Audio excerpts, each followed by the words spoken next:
Good morning students. आज हम आपके हिंदी पाठ्य पुस्तक के दूसरे पाठ डायरी का एक पन्ना की शुरुआत करेंगे, जिसके लेखक हैं सीताराम सेकसरिया। सर्वप्रथम हम इस पाठ का परिचय प्राप्त करते हैं। यह पाठ हमें यह बताता है कि जनता की भावनाएं जब उद्वेलित हो उठती हैं तो उन्हें किसी भी प्रकार से रोका नहीं जा सकता।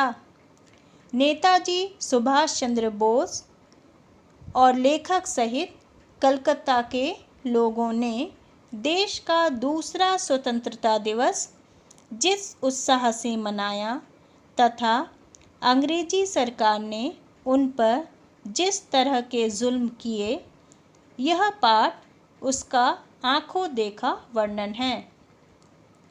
इस पाठ के द्वारा लेखक ने विद्यार्थियों को इस तथ्य से परिचित कराया है कि एक संगठित समाज यदि कृत संकल्प हो, दृढ़ संकल्प हो, तो ऐसा कुछ भी नहीं जिसे वह न कर सके।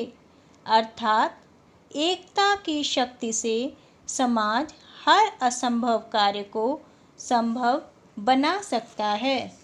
इसके साथ ही लेखक ने क्रांतिकारियों की कुर्बानियों को याद दिलाकर विद्यार्थियों को यह प्रेरणा देनी चाहिए कि बलिदान देकर ही स्वराज्य की प्राप्ति होती है तथा हर सफलता के पीछे बलिदान की नींव ही कार्य करती है।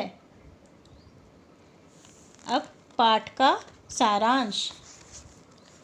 डायरी का एक पन्ना पाठ में लेखक सीताराम सेकसरिया ने 26 जनवरी 1931 के उस दिन का वर्णन किया है जब अन्य देशवासियों सहित कलकत्ता के लोगों ने भी नेताजी सुभाष चंद्र बोस के नेतृत्व में पूरे जोश के साथ दूसरा स्वतंत्रता दिवस मनाया था।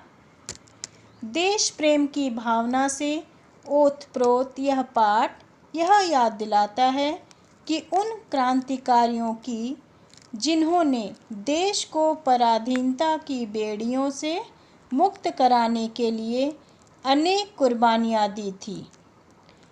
इस घटना ने भारतीय इतिहास के उस पहलू को हमारे समक्ष प्रस्तुत किया है जब भारतीयों ने संगठित होकर, दृढ़ संकल्पी होकर अत्याचारी और ताकतवर अंग्रेज सरकार की नींव हिला दी थी।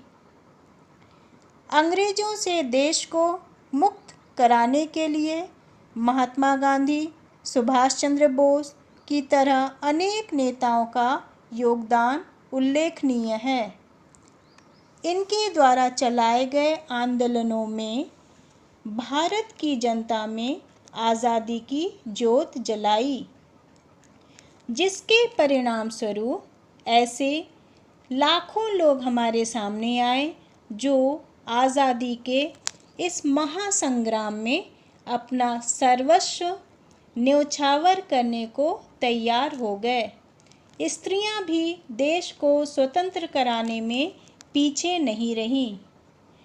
डायरी का एक पन्ना जैसे पाठ को पढ़कर कोई भी व्यक्ति जो अपने देश से प्यार रखता है भावुक हो सकता है तथा देश की आज़ादी के उस इतिहास को पढ़ने के लिए प्रेरित हो सकता है जिसे वो अब तक न पढ़ा हो। Thank you.